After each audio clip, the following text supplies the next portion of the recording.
Мы считаем, основная причина в том, что так как у нас достаточно часто меняется правительство, достаточно часто меняются руководители предприятий, нету долгосрочных целей развития предприятия.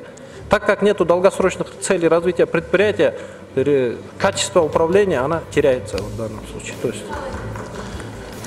Эльдар Курманбеков, саясатқа кірбей жооп беріңіз.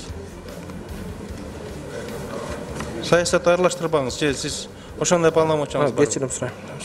Правильно он сказал, я еще раз вас поддерживаю.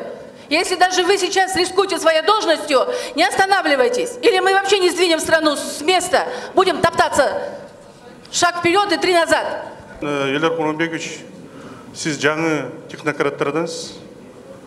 Сіз жогорку билимиңиз абдан жакшыдан алган жер. Ошон үчүн сиз ачык айтышыңыз керек. Биз административдик экономикадан баш тартканбыз 27 жыл мурун. Биз рыноктук шарттык экономика өткөнбүз. Ошол себептен мамлекет бир эле регулятор катары функцияларын алып калыш керек да, анан ушу мүлктөрдү сатып, жеке менчикти өнүктүрүп, ага сый мамилени бекемдешибиз керек. Ошондой болуш керек саясатта. Ошон үчүн айткан тезистериңизден баш тартпаңыз. Рахмат.